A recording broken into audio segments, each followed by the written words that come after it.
চট্টগ্রাম জলাবদ্ধতা প্রকল্পের উন্নয়ন কাজের ধীরগতি, নির্ধারিত সময়ে কাজ শেষ না হওয়ার সম্ভাবনা। চট্টগ্রাম থেকে মোহাম্মদ সিরাজুল মনির পাঠানো তথ্য ও ভিডিও চিত্রে দেখুন বিস্তারিত।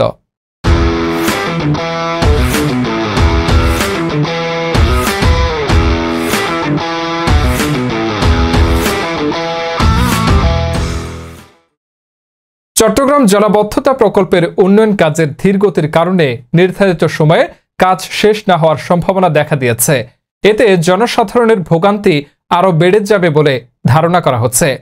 সরেজমিনে পরিদর্শনে দেখা যায় প্রায় 14,000 কোটি টাকার ওপরে বরাদ্দ দিয়ে তৎকালীন আওয়ামী লীগ সরকারের নেয়া চট্টগ্রাম জলাবদ্ধতা প্রকল্পের উন্নয়ন কাজ শেষ হওয়ার কথা রয়েছে 2026 সনের জুন মাসে। চট্টগ্রাম উন্নয়ন কর্তৃপক্ষ এবং পানি উন্নয়ন বোর্ডের নেয়া দুইটি প্রকল্প বাস্তবায়নে কাজ করে যাচ্ছে বাংলাদেশ সেনাবাহিনী। বাংলাদেশ সেনাবাহিনী এর বাস্তবায়ন করলেও অনেক ঠিকাদার এ কাজের সাথে জড়িত, কিন্তু ঠিকাদারদের উন্নয়ন কাজ ধীর গতিতে করার কারণে 2026 সালের জুন মাসের মধ্যে প্রকল্পের কাজ শেষ না হওয়ার সম্ভাবনা রয়েছে বলে প্রকল্প সংশ্লিষ্টরা জানান।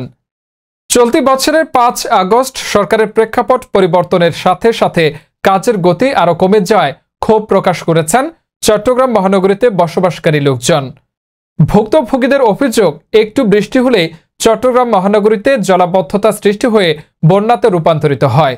তার উপরে এই উন্নয়ন প্রকল্পের কাজ চলমান থাকায় বিভিন্ন জায়গায় প্রতিবন্ধকতার কারণে ইদানিং বন্যা আরও বেড়ে গেছে। তাই যথাসময়ে জলাবদ্ধতা প্রকল্পের উন্নয়ন কাজের গতি বাড়ানোর জন্য ভুক্তভোগীরা দাবি জানান।